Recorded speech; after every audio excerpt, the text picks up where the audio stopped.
C'est une histoire qui s'est écrite à deux.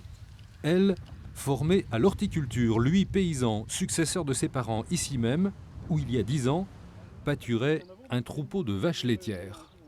On a arrêté de traire par la force des choses à cause des mises aux normes. C'était trop lourd financièrement.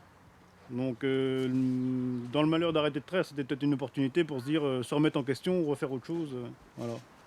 Se recycler quoi. Résultat, 2 petits hectares de culture sous serre ou de plein champ pour une production maraîchère la plus complète possible. Bah, on se débrouille, on essaye d'apprendre au fur et à mesure aussi. Donc, Les clients, ce qu'ils nous demandent, c'est d'avoir des produits qui ont du goût.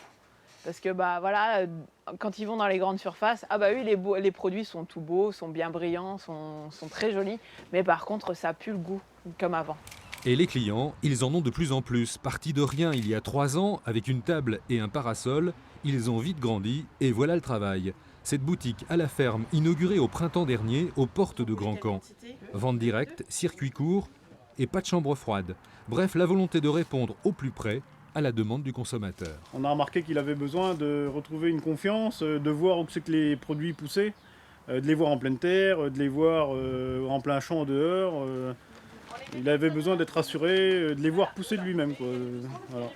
Dans 2 ou 3 grandes surfaces du coin, les pommes de terre nouvelles, c'est une catastrophe. Elles sont vertes. Et il n'est qu'à ouvrir les journaux pour voir que l'agriculture raisonnable n'est pas partout pour demain. Il y a des tomates qui poussent dans la laine de roche et on dit qu'elles vont avoir du goût. Je suis sceptique, Ça, mais c'est bon. un peu gros. Alors ici, leurs états généraux de l'agriculture, ils les ont fait entre eux en couple. Avec cet investissement raisonné en pleine crise agricole, ces nouveaux maraîchers ont un chiffre d'affaires en pleine croissance et ils ont créé 2 emplois.